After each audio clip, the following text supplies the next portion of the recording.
अस्सलाम वालेकुम dear friends, मैं हूं मोहम्मद अनवार और आप देख रहे हैं OOSRS यूट्यूब चैनल। गाइस, आज की इस वीडियो में हम सीखेंगे अबेस की तरफ से ड्यून क्राफ्टिंग।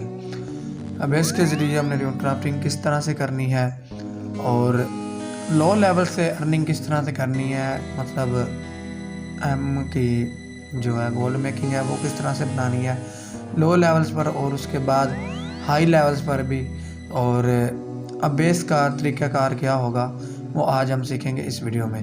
तो गाइस, आगे जाने से पहले अगर आपने अभी तक हमारे यूट्यूब चैनल को सब्सक्राइब नहीं किया तो friends please subscribe the channel and press the bell icon. चलो गाइस, आज ड्यून क्राफ्टिंग का जायज़ा लेते हैं अबेस की जानिब से। तो फ्रेंड्स, सबसे पहले आपको अपने एरिया की लोकेशन का पता होना चाहिए। तो फ्रेंड्स, वो है एज वैली। आप जानते हैं एज वैली ग्रैंड स्टैंड की लेफ़्ट साइड पर ये नहर को क्रॉस करके ये जो एरिया है इसका नाम है एज वैली। एज वैली की ऊपर की जानिब है विल्डरनेस। ये बॉर्डर लाइन जो है इसको अगर हम क्रॉस करके ऊपर वाली जानिब जाते हैं तो ये है विल्डरनेस, और उसके बाद ये है डंजन का साइन। इसको ऑलरेडी जिसका नाम है एज वैली डंजन वो शो भी करवा रहे हैं। तो फ्रेंड्स, इस डंजन में हमने जाना है और इस डंजन में हमारे जानने की कुछ रिक्वायरमेंट्स भी हैं। वो क्या है सबसे पहले हम जानते हैं उसके बारे में। तो दोस्तों, सबसे पहले अगर आप अबेस की डंजन को अनलॉक करना चाहते हैं तो सबसे पहले आपको की जो रिक्वायरमेंट है वो आपको चाहिए कि आपने क्वेस्ट कंप्लीट की हो। ये मिनी क्वेस्ट गेम है, इधर है एंटर द अबेस। ये नेम से भी अबेस ही शो करवा रही। तो फ्रेंड्स, सबसे पहले यह है कि अगर आपने ये क्वेस्ट कंप्लीट की हुई है तो उसके बाद ही आप वो डंजन यूज़ कर सकते हैं, अदरवाइज़ आप उस डंजन के अंदर नहीं जा सकते। और इस क्वेस्ट की रिक्वायरमेंट में आती है वो है नॉन मेंबर क्वेस्ट, और वो है ड्यून मिस्टीरियस। जी फ्रेंड्स, ये ड्यून मिस्टीरियस। तो इसका मतलब ये हुआ कि अगर आप एंटर द अबेस करना चाहते हैं तो मतलब आप अबेस से गुजर कर ड्यून क्राफ्टिंग करना चाहते हैं तो सबसे पहले आपको दो क्वेस्टें करनी होंगी। नंबर 1 पे आती है ड्यून मिस्टीरियस और नंबर 2 पे आती है एंटर द अबेस, जो कि एक मिनी गेम क्वेस्ट है और बहुत ही सिंपल सी और छोटी छोटी ये क्वेस्ट है। कुछ एक दो टाइम की मिनट की हैं। तो फ्रेंड्स, वो कोई मुश्किल काम नहीं इसमें। ओके, तो अब आती है बात ड्यून क्राफ्टिंग के लेवल की। तो दोस्तों, हम जानते हैं कि हमने स्टार्ट में ड्यून क्राफ्टिंग किस तरह से करनी है, और कम से कम जो हमारी लो लेवल पर कुछ अर्निंग स्टार्ट होती है तो वो है 44 पर नेचर ड्यून। तो फ्रेंड्स, 44 लेवल करना किस तरह से है और नेचर ड्यून किस तरह से कैस्ट करनी है तो उसकी इजी गाइड आज हम सीखेंगे। तो सबसे पहले मैं आपको ये बता दूं कि जो मैं अपने स्टूडेंट्स को और खुद भी जो मैं तरीक़ेकार यूज़ करता हूँ वो ये है कि सबसे पहले हम 27 लेवल ऑफ ड्यून क्राफ्टिंग करते हैं और उसके बाद जो है हम एंटर द अबेस से जो है कॉस्मिक ड्यून उसको क्राफ्ट करते हैं और उससे अच्छी एक्सपी भी हासिल होती है और कुछ, लेकिन बेस्ट प्रॉफिट नहीं है।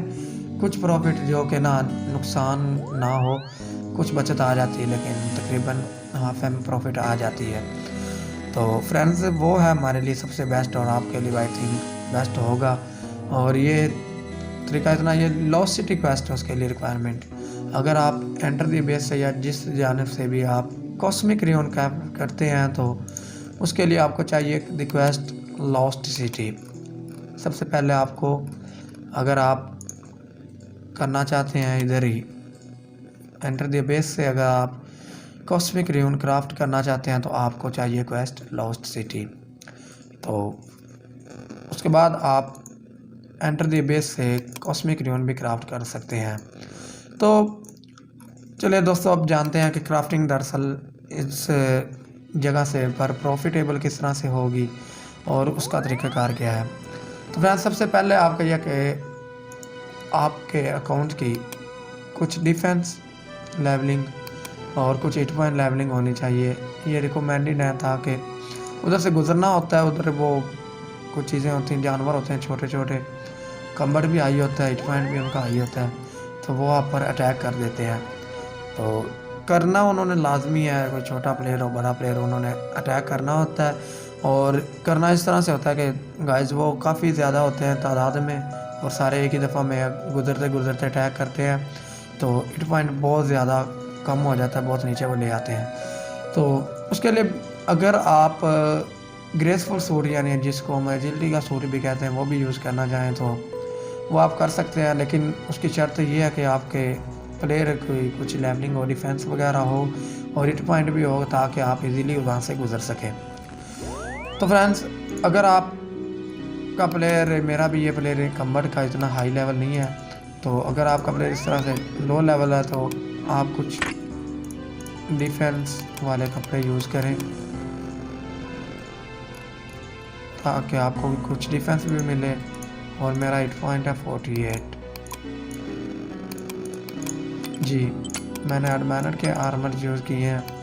अडमानट के आर्मर इस तरह से यूज़ कर रहे हैं कि उनके फ्रेंड्स इधर से गुजरते हुए जब हमने विल्डरनेस में जाना होता है ना, तो कुछ पिकर्स हो सकते हैं उधर में भी, ज़रूरी नहीं कि हर दफ़ा ही हो, लेकिन कभी कभार पिकर्स से सामना हो भी जाता है।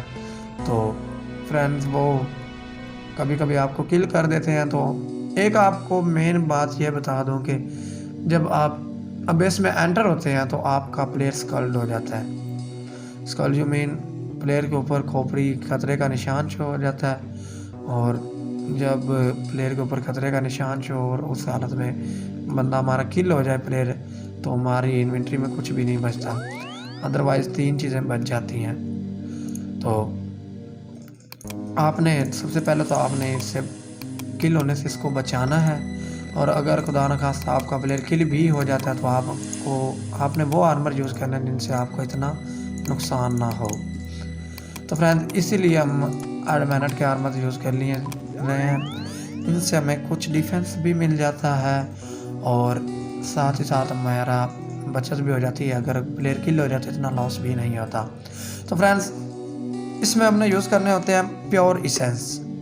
जी प्योर इसेंस। और उसके बाद मैं आपको ये भी बताता चलूँ कि जिस तरह से पहले हम लेवलिंग कर रहे थे, फॉर एग्ज़ाम्पल बेसिक हम पहले लो लेवल पे लेवलिंग जो कर रहे थे, हम कर रहे थे नॉन मेंबर पे। तो जिस तरह से हमने पहला डोटा रिपोर्ट वगैरह यूज़ की है तो वो नॉन मेंबर लेवलिंग थी। तो उधर हमने अपनी एक ही इन्वेंट्री फिल करनी होती है, इन्वेंट्री फिल करके हमने जाना होता है, और वो जो इसेंस होते हैं उनसे जो रून्स बनते हैं वो ही जस्ट हम बना सकते हैं। तो फ्रेंड्स इधर लेवलिंग के हिसाब से आता है कि आप ये कुछ पाउचेस होते हैं, इनमें आप अपने इसेंस फिलअप कर सकते हैं और उनको आप यूज़ भी कर सकते हैं। तो फ्रेंड्स ये जो 4 पाउचेस आप वीडियो में देख रहे हैं, इनकी एक सीक्वेंस है और इनकी कुछ रिक्वायरमेंट्स भी हैं। रिक्वायरमेंट्स इस तरह है कि आपने जस्ट लेवल से इनको अनलॉक करना है, और मैं आपको ये आगे ये भी बताऊंगा कि आपने इनको हासिल किस तरह से करना है, कहाँ से आप इनको ले सकते हैं, तो इजी गाइड ही होगी। तो फ्रेंड्स सबसे पहले ये है कि आपने जो स्मॉल पाउच है, ये हमारी लेफ़्ट साइड पे पहले नंबर पर जो पड़ा है वो है स्मॉल पाउच। इसमें 3 इसेंस ऐड होते हैं, और उसके बाद रिवन क्राफ्टिंग लेवल जो इसकी रिक्वायरमेंट है वो है जस्ट 1, एंड कैपेसिटी यानी जो हमने इसमें एंटर कर सकते हैं कि आपने किस तरह से आपने कितने पाउचेस कितने आप इसेंस पाउच में ऐड कर सकते हैं, तो वो क्वांटिटी है फ्रेंड्स 3। तो हम मीडियम जो सबसे स्मॉल पाउच है इसमें हम जस्ट 3 इसेंस ऐड कर सकते हैं, और उसके बाद हमारा पाउच जो आगे वाला नेक्स्ट पाउच है मीडियम पाउच है। जी मीडियम पाउच, इसकी लेवलिंग रिक्वायरमेंट है कि हम 25 जो है रिवन क्राफ्टिंग लेवल के बाद इसको यूज़ कर सकते हैं। तो फ्रेंड्स इसमें हमारे इसेंस ऐड होते हैं 6, और ये हमें मिलता है अबेसल गार्डियन से। इनका मतलब फ्रेंड्स ये है कि जो राइट साइड पे हम देख रहे हैं कि ड्रॉप्ड और ऑब्टेन बाय, तो फ्रेंड्स उसका बेसिकली मकसद ये है कि हमने वहाँ से कुछ जहाँ से हमने पास करना है वहाँ पे होते हैं अबेस को हमने किल करना है और उनसे हमें ये चीज़ें हासिल होंगी। तो नंबर 3 पर आता है लार्ज पाउच। जी फ्रेंड्स, लार्ज पाउच की कुछ रिक्वायरमेंट्स हैं, कुछ तो नहीं, इस जस्ट एक रिक्वायरमेंट्स है कि आप को चाहिए कि लेवल 50 ऑफ र्यून क्राफ्टिंग। अगर आपका 50 र्यून क्राफ्टिंग लेवल है तो आप लार्ज पाउच यूज़ कर सकते हैं, अदरवाइज नहीं। तो फ्रेंड्स लार्ज पाउच में इसेंस ऐड होते हैं 9 एंड आगे यूज़ बिफोर जिसके ये हैं कि ये ना फ्रेंड्स पाउच ख़राब हो जाते हैं, फिर हमें इन्हें रिपेयर करना पड़ता है। तो फ्रेंड्स रिपेयर किस तरह से करने हैं वो भी हम आगे, मैं आपको जब वहाँ से हम गुजरेंगे तो मैं आपको गाइड करूँगा कि आपने इस जगह से रिपेयर करना है। तो दोस्तों लास्ट पे आता है जैंट पाउच थोड़ा सा हाई लेवल पे चला जाता है। इसके अंदर ऐड होते हैं 12 इसेंस, यानी इसका मतलब यह है कि अगर आपकी इन्वेंट्री एक है तो तकरीबन 80% आपकी इन्वेंट्री डबल हो जाती है कि एक इन्वेंट्री के 80% भी आप साथ इसेंस लेके जा सकते हैं। तो दोस्तों जैंट पाउच की रिक्वायरमेंट जो है वो है 75 र्यून क्राफ्टिंग, और ये हमें ड्रॉप मिलता है अबेसल गार्डियन, लीच और वाकर से। तो चलिए फ्रेंड्स बढ़ते हैं र्यून क्राफ्टिंग की जानिब।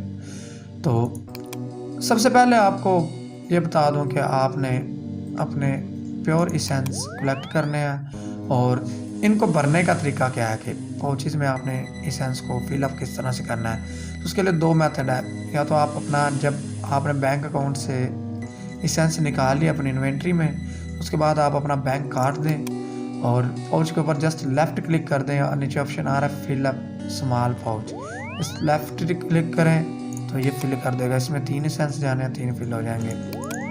मेरा ये पहले से ही फिल है, तो चलिए हम इन्हें एम्प्टी करके भी देख लेते हैं। एम्प्टी 3 और 6 9 और आगे बड़े वाले में 12 स्पेसेस नहीं बची इन्वेंट्री में।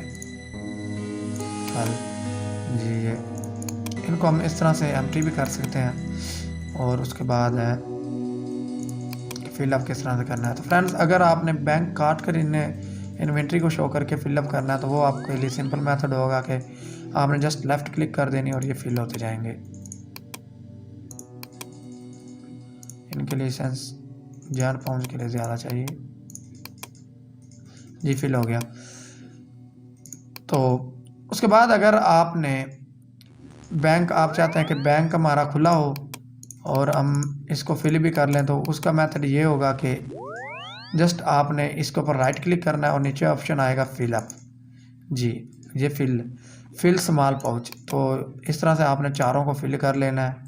अब ये भरे हुए हैं तो एम्प्टी का ऑप्शन आ रहा है, फिलअप करके आपने इनको भी फिल कर लेना, उसके बाद अपनी इन्वेंट्री को भी फिल कर लेना है और एज वैली से हमने ऊपर अपवर्ड जाना है।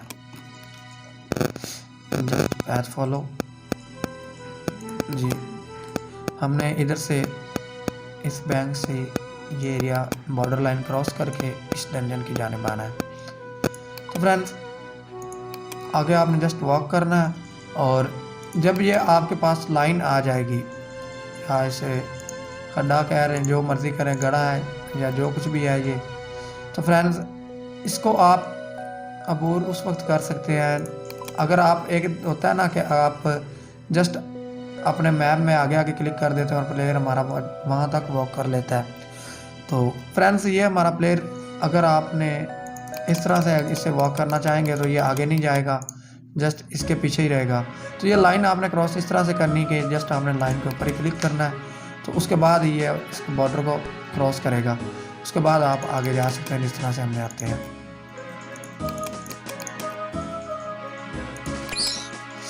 मैप में हमें लोकेशन नज़र आ रही है, हमने आना है इस बड़े रॉक के पास। यहाँ पर हमारा ये एक सर्वेंट तो नहीं, सॉरी, गेम क्या है की तरफ से है, गेम का कुछ यार इसका नाम है मेज ऑफ समॉक, गेम का आदमी है। तो फ्रेंड्स ये प्लेयर, ये हमारा हमें शो हो रहा होगा इधर इस बड़ी रॉक के करीब ही होता है, कभी कभी पैदल चल के कहीं चला जाता है, लेकिन इतना दूर नहीं होता कि हमें शो हो रहा होता है ये। तो फ्रेंड्स जस्ट आपने इसके ऊपर राइट क्लिक करना है और ऑप्शन आएगा टेलीपोर्ट का। टेलीपोर्ट का ऑप्शन तब आएगा अगर आपने enter the base quest complete की होगी तो आपने इसके ऊपर राइट क्लिक करना है और टेलीपोर्ट, ये आपको टेलीपोर्ट कर देगा इनसाइड पे जी। अब हम इनसाइड आ गए तो फ्रेंड्स ये देखिए ये छोटी छोटी जानवर हैं, इन्होंने हमारे पर अटैक करना शुरू कर दिया है। ये थे वही बेसल, इनको किल करके हम अपने पाउचेस निकाल सकते हैं। ये जो मेरे पास 4 पाउचेस हैं जी, हम इनको किल हम हासिल कर सकते हैं। यही हैं वो बेसल गार्डियन वगैरह, बेसल लीच और बेसल वॉकर। तो फ्रेंड्स इधर ऐसे कुछ स्किल्स हैं जिनकी जानब से हम गुजर कर इधर आगे जा सकते हैं। या मैप में भी देख रहे होंगे कि ये रूम्स हैं, हम आगे चल के देखते हैं। ये स्क्वीज थ्रू का जो है ना ऑप्शन, स्क्वीज थ्रू है एजिलिटी। अगर आपकी एजिलिटी लेवलिंग है तो आप इधर से गुजर सकते हैं, लेकिन कभी कभार आप फेल भी हो जाते हैं जी। फ्रेंड्स मैं गुजर गया तो अभी तो अंदर आ गया हूँ, लेकिन मैं आपको गाइड कर दूं कि आपने कौन कौन से तरीके यूज़ करके अंदर आना है। तो फ्रेंड्स ये है स्क्वीज थ्रू, ये भी एजिलिटी की स्किल में आता है, और ये गो थ्रू ये भी एजिलिटी की स्किल में आता है। इसके लिए रिकमेंडेड है कि कुछ थोड़ा सा लेवल आपका कुछ लेवल होना चाहिए 20-25, वो तो हर लेवलिंग ईजी होती है 20-25 करना। तो आपने जस्ट एजिलिटी से गुजरना है, तो एजिलिटी से तो आपने गुजरना ही होता है, सबसे इजी है। तो आपको चाहिए कि 25 मिनिमम 20 एजिलिटी आपकी हो तो आप जो इजीली गुजर सकते हैं। तो उसके बाद ये भी स्क्वीज थ्रू है, और ये गो थ्रू से अगर आप एजिलिटी से गुजर रहे हैं ना तो फ्रेंड्स गो थ्रू से आप कभी भी फेल नहीं होते। जहाँ पर भी आपको गो थ्रू ऑप्शन नज़र आ जाए तो उससे आप इजीली फर्स्ट अटैम्प्ट में आप गुजर सकते हैं। उसके बाद आता है फ्रेंड्स ये है डिस्ट्रिक्ट आई, ये थीमिंग में आता है। थीमिंग के स्किल से भी हम गुजर सकते हैं। और एजिलिटी मेरी 64 है, इसलिए मैं इजीली गुजर गया। तो इधर ये बर्न डाउन ये आता है फायर मेकिंग में, लेकिन उसके लिए आपको लाइटर या तो हैंड में पकड़ना पड़ेगा या तो आपको अपनी टिंडर बॉक्स साथ में लाना होगी। तो मैं तो फ्रेंड्स या तो माइनिंग के तरीके से गुजरता हूँ, इसलिए पिकैक्स भी ली हुई है, कुछ माइनिंग लेवल हो तो। और या फ्रेंड्स हम गुजरते हैं वुड कटिंग से, ये स्किल वुड कटिंग है, चॉप कैंड्रेल्स फ्रेंड्स, और ये है माइनिंग का। तो दोस्तों इसका बेसिकली ये है कि अगर आपने कॉस्मिक रियन क्राफ्ट करनी है तो उसके लिए आपको लॉस्ट सिटी क्वेस्ट करनी होगी। लॉस्ट सिटी क्वेस्ट करने से आपका ये फ़ायदा ये होगा कि आप उसकी रिक्वायरमेंट है 36 level of would cutting. Would cutting अगर आप करेंगे तो आप उसके बाद आप वुड कटिंग स्किल से भी इधर से गुजर सकते हैं।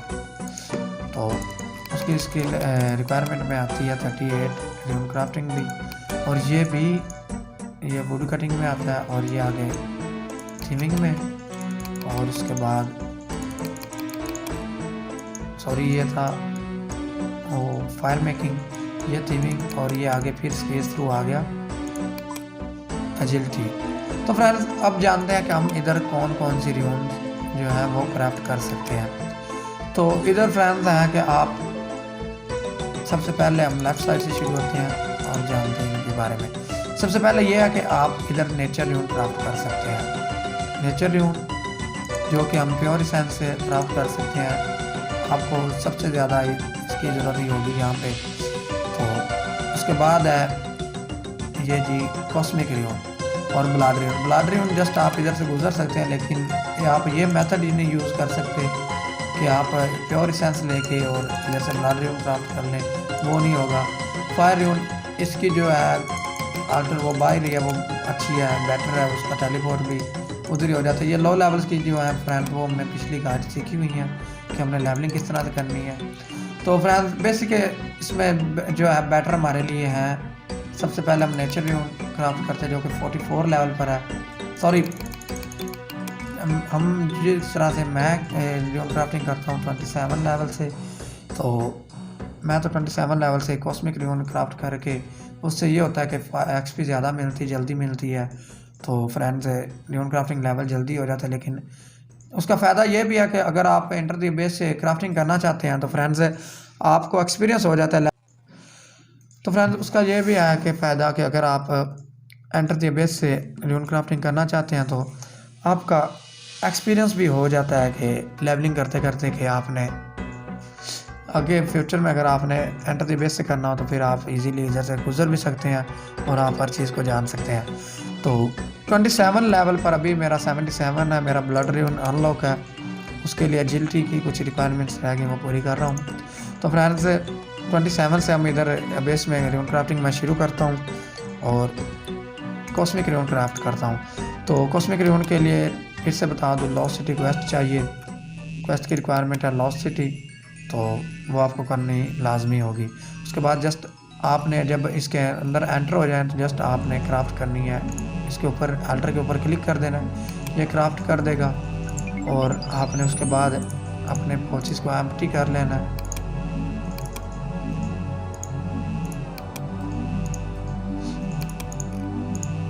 ज्ञान पोच को भी एम्प्टी करके उसके भी क्राफ्ट कर लें। ओके फ्रेंड्स, अब बात आती कॉस्मिक र्यून की। आया कि हम कॉस्मिक र्यून यहाँ पे क्राफ्ट क्यों कर रहे हैं। तो फ्रेंड्स उसके लिए ये है कि अगर 27 लेवल पर कॉस्मिक र्यून स्टार्ट होती है तो 44 लेवल तक हमने करनी है कॉस्मिक र्यून। 44 के बाद हमने करनी है नेचर र्यून क्राफ्ट। तो प्रॉफिट इनकी कुछ इतना, नेचर र्यून पर आई थिंक 2 आप 10 आवर्स में गेन कर सकते हैं, लेकिन अगर आप लेवलिंग अप कर रहे हैं तो ये बहुत बेस्ट है 2 डेली।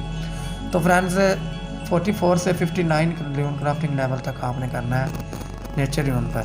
जब आपका 59 र्यून क्राफ्ट लेवल हो जाता है तो उसके बाद आप अगेन कॉस्मिक र्यून क्राफ्ट करें। उसका फ़ायदा ये होगा कि आपकी र्यून क्राफ्टिंग जो है कॉस्मिक र्यून एक इसेंस से डबल बनेगी, जिस तरह से मेरी बनी। मैंने ये पाउचेस जस्ट ऐड किए तो ये टोटल बनते हैं 3 + 6 9 9 and 9 18 to 20 and 30 and 28 24 54 थे गाइस। 54 हमारे टोटल इसेंस थे, तो उनसे हमने क्राफ्ट की 108 कॉस्मिक र्यून्स। तो अगर आप 27 पर कॉस्मिक र्यून लगा रहे हैं तो आप जितने इसेंस लेके आएंगे जस्ट एक कॉस्मिक र्यून एक ही इसेंस से आपको मिलेगी। तो 59 के बाद ये अच्छी प्रॉफिट देती है। 2 से 2.5 या 3 भी बन जाते हैं अगर एक्सपीरियंस आपको हो जाए।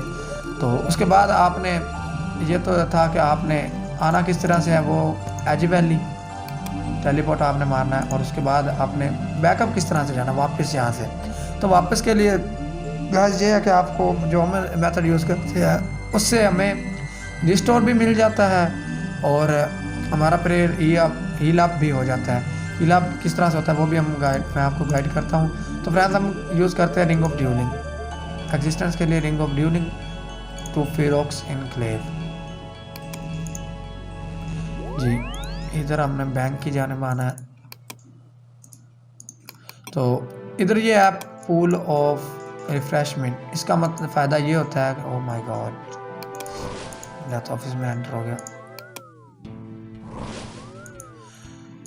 पूल ऑफ रिफ्रेशमेंट से अगर आप ड्रिंक करते हैं तो आपकी प्रेयर पॉइंट हील और हिट पॉइंट ये आपके रिस्टोर हो जाएंगे। यानी आपका प्रेयर हील अप भी हो गया और आपका रिस्टोर भी हो गया, और नीचे अगर आपकी टॉगल अगर कम होगी वो भी फिलअप हो जाएगी। तो उसके बाद आपने ये बैंक यूज़ करना है अपने र्यून्स डिपॉजिट और इसेंस को विड्रा करके फिल अपने पाउच फिल कर लेने हाल।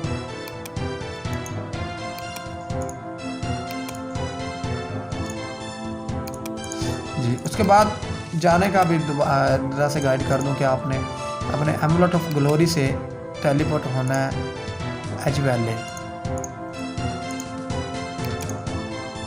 फ्रेंड्स एज वैले से अपर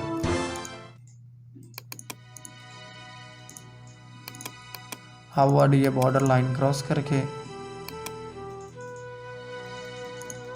इस दफ़ा हम माइनिंग के तरीक़ाकार से गुजरने की कोशिश करेंगे। तो फ्रेंड्स इधर से हम वुड कटिंग जिस तरह से मैंने आपको बताया है वुड कटिंग से भी गुजर सकते हैं, माइनिंग से भी गुजर सकते हैं और एजिलिटी से भी गुजर सकते हैं। ये माइन रॉक्स इधर आ रहा ऑप्शन, माइनिंग से गुजरने की कोशिश करते हैं। ये आगे ही है चॉप गाइड रियल्स। आपने जस्ट अपना, आप चाहें तो अपना एक्स भी नॉर्मल ला सकते हैं, यानी मिथरल कि अगर आपको रास्ते में पिकर पड़ जाए, आपको किल भी कर दे तो आपका इतना लॉस ना हो। मेरा माइनिंग लेवल इतना ज़्यादा नहीं है तो इसलिए ये बार बार फेल हो रहा है गुजरने से। वो नीचे आपको चैट बॉक्स में मैसेज भी कर देते हैं, you are time to mine your way to throw but fail to break up the rock. जी, अगर आप माइन कर लेंगे तो इस तरह से ये बिखर जाएंगे, उसके बाद आप एंट्री हो सकते हैं। तो उसके बाद आपने अपने पास की तरफ जाना है, अपने रिफ्ट की जानिब, जो आपने रियून्स क्राफ्ट करनी है। इस दफ़ा पहले हमने की कॉस्मिक रियून, इस दफ़ा मैं आपको मेथड बताता हूँ नेचर रियून का। कॉस्मिक रियून आपने 27 से स्टार्ट करनी है, रियून क्राफ्टिंग लेवल से 27 टू 24 आपने क्राफ्ट करनी है cosmic rune, and then 24 to 59 आपने क्राफ्ट करनी है नेचर रियून। उसके बाद आपने अगेन जो है क्राफ्टिंग रियून प्रॉफिट के लिए क्राफ्ट करनी है, और बेस्ट होगा कि आप 77 लेवल यहाँ तक करें और उसके बाद आर्किस में आप ब्लड रियून बेस्ट प्रॉफिट के लिए यूज़ करें। तो फ्रेंड्स, सबसे पहला रिफ्ट है नेचर रियून का। अंडर टू नेचर रियून हम आ जाते हैं इस जगह पर, उधर सेम मेथड होगा, जस्ट आपने इसके ऊपर क्लिक करना है, ये जो बाय रिसेंस है वो ना लगा दिए। तो फ्रेंड्स, नेचर रियून आपके 90+ लेवल पर डबल होते हैं, आई थिंक 92 या 99 है, मेरे कन्फर्म नहीं है, कन्फर्म करके मैं आपको बताता। लेकिन फ्रेंड्स, बेस्ट है कि आप नेचर रियून्स जस्ट 59 लेवल तक क्राफ्ट करें, उसके बाद अपनी कुछ 2 से 3 जो प्रॉफिट है वो आप अपनी गेन करें, और उसके बाद 77 तक कॉस्मिक रियून क्राफ्ट करें डबल, उसके बाद 77 के बाद जो है ब्लड रियून क्राफ्ट करें। तो teleport to ring of dueling 92 level पर आप अपनी जो नेचर रियून है वो आप डबल, और एस्टर रियून भी डबल आप क्राफ्ट कर सकते हैं। तो उनमें बहुत ही अच्छी प्रॉफिट है, यानी 10M+ प्रॉफिट है ये डेली। तो फ्रेंड्स, ये थी आज की हमारी गाइड रियून क्राफ्टिंग की। अगली गाइड में हम इंशाल्लाह ब्लड रियून भी किस तरह से हमने क्राफ्ट करने, अगर आपका लेवल 77 है, और कुछ अदर स्किल सीखेंगे। तो फ्रेंड्स, तब तक के लिए इजाज़त दीजिएगा। खुदा हाफिज़।